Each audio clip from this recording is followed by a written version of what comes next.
Ujian pada tahap-tahap tertentu sampai menjadi sahabat itu akan seiring waktu ngalir, nggak bisa diapa-apain. Nah, seringkali berhasil menjadi sahabat seseorang ketika datangnya susah.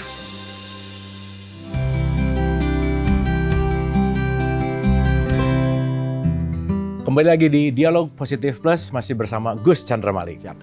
Gus, ini kita lebih intimate dalam konteks sahabat. Oke. Gini, kan kadang kalau kita cocok tuh mencocokkan untuk jadi sahabat. Tapi balik lagi nih, kadang nggak perlu mencocokkan, sahabat itu terjadi natural. Cocok aja dengan sendirinya. Cocok dengan sendiri. Ya. Nah, apakah proses itu adalah selalu terus mencocokkan? Atau memang alamiahnya emang udah cocok, Gus? Yang mana? Ya, pilihan itu semuanya tidak ada yang salah. Oke. Tapi seringkali yang terjadi, kita sahabatan aja deh, nggak usah bisnis-bisnisan. Suka ngerusak nih. Ya kan?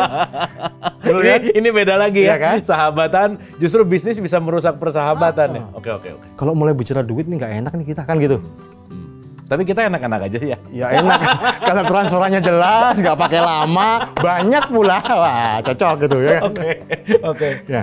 Artinya apa? Sahabat tuh lebih ke personality. Oke. Personality-nya cocok dengan personality kita, ya jadilah sahabat. Ya. Ujian pada tahap-tahap tertentu sampai menjadi sahabat itu akan seiring waktu ngalir. Oke. Nggak bisa diapa-apain. Nah, seringkali berhasil menjadi sahabat seseorang ketika datangnya susah. Kalau datangnya senang, itu nggak semuanya bisa jadi sahabat. Siapa aja mau diundang dalam hal kesenangan-kesenangan. Tapi ketika datangnya susah, kok dia masih mau datang untuk kita, itu sahabat. Jadi mau ngetes undang ya. Lagi susah undang yang datang beneran berarti ya. Betul. Dia tidak lagi menghitung rugi laba. Ya. Dia bahkan mau menomboki dirinya, menomboki kita dengan dirinya. Gitu. Dia merasa bahwa dia terlibat secara batiniah dengan kehidupan kita. Susahnya ikut susah, senangnya ya bisa aja masing-masing bisa aja bareng-bareng. Tapi susahnya ikut susah. Oke. Itu kuncinya di sahabat di situ. Oke. Tapi Gus gini, ada alamiah kita yang disebut ego, Gus. Oke. Gini ya. Kita ngomongin pure, kalau mungkin pakai bahasa Quran, ikhlas murni, sahabat murni. Tapi kan kepentingan, tujuan itu kan nggak mungkin hilang, Gus. Nah, gimana tuh? Kita bisa scanning bahwa nih orang ini ada kepentingan nggak sih maunya atau gimana? Itu tuh tergantung kitanya atau kita yang memang sabar menghadapinya, gimana tuh? Seringkali kalau mau jujur, kita pasti bilang sahabat kita paling rese. Dia mah rese banget, kan gitu kan? Tapi reseknya dia tuh maksudnya baik loh. Jangan diambil ini gini. Ini kan kesempatan, bisa berantem lu sama sahabat lu.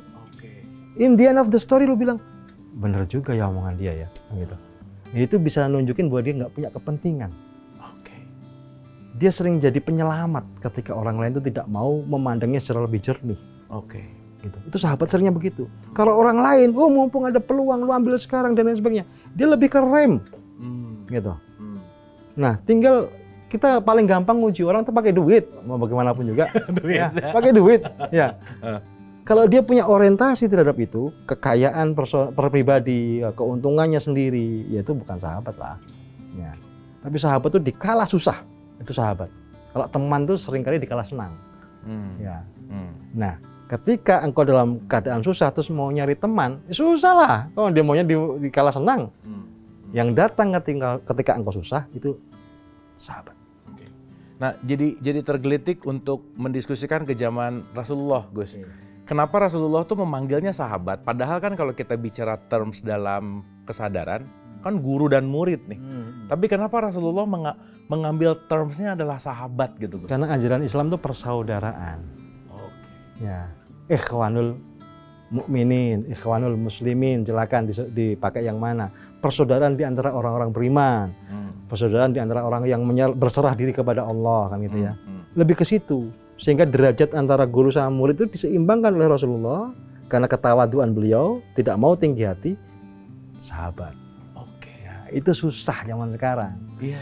Ya, kalau lu ngerasa berjasa sama aku, lu mintanya balas jasa. Senioritas, junioritas. Itu terjadi di mana-mana. Rasulullah enggak.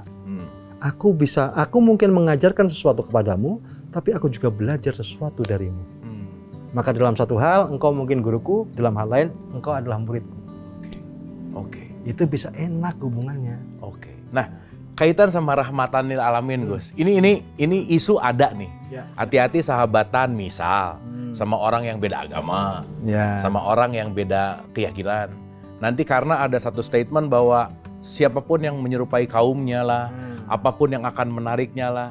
Nah, sahabatan tuh milih-milihnya tuh ya gimana nih terminologi ini yang mindsetnya bahwa beda agama, beda keyakinan, gimana? Ada juga teman tapi teman. Kalau sahabatan itu boleh dengan siapapun, yang penting tidak menyentuh wilayah akidah. Oke. Lo sahabatan dengan sama satu agama, satu akidah pun selalu ada potensi bahayanya kok.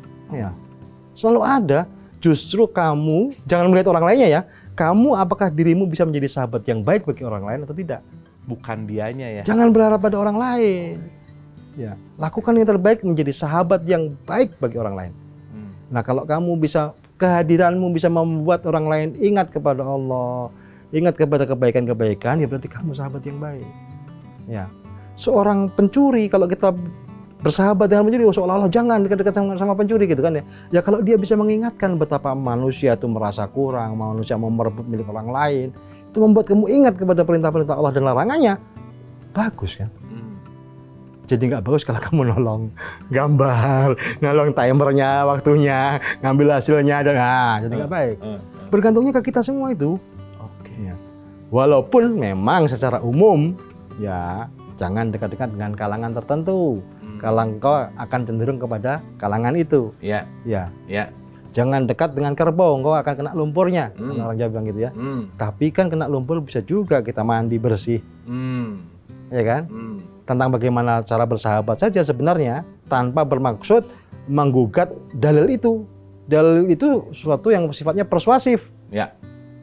Mengingatkan kita pada kehati-hatian. Berlakunya umum. Al-Quran, As-Sunnah, itu berlakunya umum. Quran itu berlaku dari orang yang belum lahir sampai orang yang sudah mati. Oke, dari belum lahir ya? Iya dong, sudah banyak kan ayatnya tentang janin lah, segumpal darah lah, Allah tiupkan ruh, berlaku kan? Iya. Sudah mati, berlaku dong. Rokib atidnya ada, kemudian pertanyaan dalam kubur ada kan? Berlaku bagi orang mati. Iya. Umum sekali, dari yang belum lahir sampai yang sudah mati. Terlalu umum kalau kita tidak mengambil kekhususan tertentu. Apa kekhususannya? Ya dari sunnahnya Rasulullah apa, fikihnya ulama apa, sehingga kita bisa menggunakan ayat itu spesifik untuk ketentuan-ketentuan yang berlaku. Oke, keren Gus, terima kasih. Nah, ini perspektif Gusan aja. Apa sih perspektif Gusan tentang kata-kata sahabat sejati? Itu seperti apa? Mengalamikah? Atau dinamiskah? Atau gimana tuh Gus? Sahabat sejati. Ini jawaban yang harus sufistik atau manusiawi saja? Karena dalam perspektif sufi yang disebut sahabat sejati itu ar-rafiqul a'la.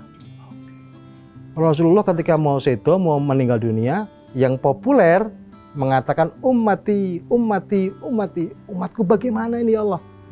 Padahal ada kisah yang populer di kalangan tertentu. Beliau menyebutkan ar-rafiqul a'la, ar-rafiqul a'la, ar-rafiqul a'la. Sahabatku yang sejati, yang di kemuliaan. Oke. Ya, siapakah itu? Dijawab sekarang, kamu ngundang lagi nanti.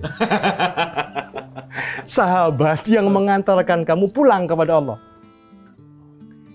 Ya, sosok yang bukan sifatnya jasmaniah seperti ini, tapi dia mengarahkan pandanganmu kepada Allah sehingga kamu berpulang dengan sebaik-baiknya cara berpulang. Husnul khatimah. Itu sahabat sejati. Ya kan? Kematian itu kan sebenarnya mengikuti kita kemana-mana. Ya. Ketika orang lain, ketika semua makhluknya Allah itu menjauh, kematian mendekat. Jadi kalau bicara soal sahabat terbaik, ya kira-kira kematian itu bisa jadi sahabat yang terbaik lah. Karena pematian sebaik-baik nasihat. Lu kan minta nasihat ke sahabat. Iya. Bro, kau tahu nggak nih jalan keluarnya apa? Percaya kita sama sahabat kita. Sedangkan kematian adalah sebaik-baik nasihat. Jadi bersahabat sama kematian. Woi, cakep kan buat tema berikutnya nih. Siap kita diundang. Ini berat sih. Mindsetnya sahabat tuh personnya siapa apa, tapi justru malah kematian ya. Iya. Lo sahabat yang bisa mengingatkanmu pada kematian lah. Kalau dalam wilayah kemanusiaan begini. Bro nanti dulu, bro kalau begini nanti kamu matimu gimana? Ya. Lu jangan cubit orang kalau lu nggak mau dicubit kan gitu. Ya. Lu jangan matiin hidup orang kalau lu nggak mau hidup lu dimatiin kan gitu. Ya sahabat yang bisa mengingatkan kita tidak hanya pada pembicaraan duniawi, tapi dia mau sahabatan juga nanti sampai masuk surga. Keren tuh. Oke, Gus. Gua nggak ikhlas kalau lu begini nih. Kenapa? Ntar susah kita di sana. Masa gua di surga lu di neraka kan? Jangan-jangan yang nyebelin tuh yang sejati malah ya? Sering kali loh. Oke, Gus. Nah, ada kaitan antara sahabat dan keluarga, tapi kayaknya kita akan bahas setelah yang satu ini. Ya, boleh mengurusi orang lain, tapi jangan mencampuri urusan orang lain.